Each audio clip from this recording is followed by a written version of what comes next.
Oh, my dearest, darling dearies, present to you now another watercolor painting video with some ink drawing on top.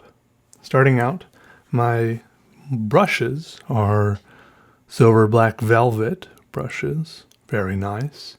My paper is Arches hot pressed, 140 pound, and the watercolors themselves are various swatches and pigmented puffs of Gram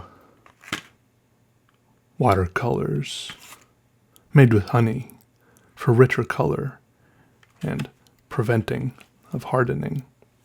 For water, I used tap water in a small jar, and for little things to wipe my brush on, I used a paper towel and half of a cotton t-shirt. In fact, no, I get wool and cotton. I'm pretty sure it's cotton. Cotton's the kind of, wool is the itchier stuff, right? This one was cotton.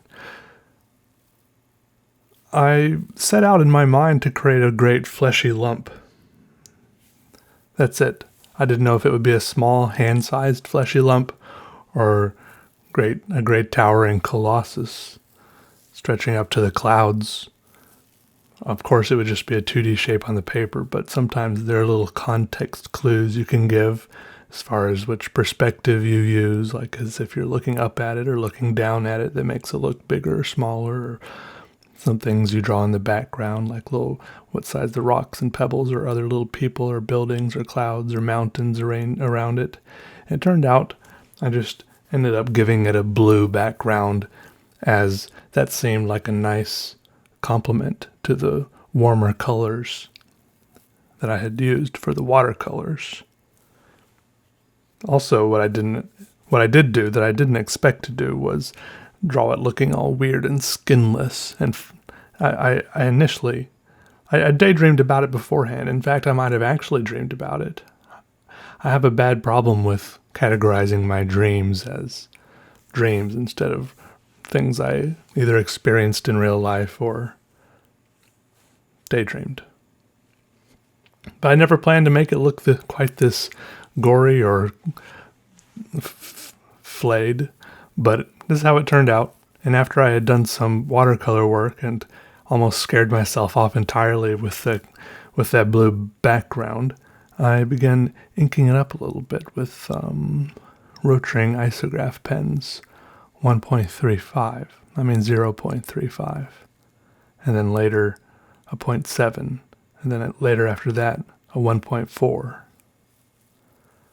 I just encouraged and kind of teased out some of the shapes that were there with the watercolors. Used the pen to work into some little nooks and crannies, sink some parts of this fleshy mass back into itself a little, bring some parts forward. There are a lot of contours, and as I used little hatches and stuff, I curved the hatches to give the lumps and clumps and tendrils and veins or whatever weird little organs and stuff, give them shape and body. It's a lot of fun. This took me maybe 7 or 8 hours, and I streamed it on Twitch. Later, at the end of the drawing, I started labeling it because I thought drawing some little words out in the great blueness there, which, after I drew the blueness, we started realizing that this looked kind of like it could be a top-down view of an island in the middle of the ocean, sort of a map. Which that's a huge perspective change. If you think you're looking sideways at some little skinless creature walking along, and then suddenly someone says a few simple words that suddenly pulls you up into the air hundreds of meters, and then you're suddenly looking down at an island in the middle of the ocean. It's crazy how things can change so fast sometimes. Anyways, so I started labeling it, and I think the background, I don't know, I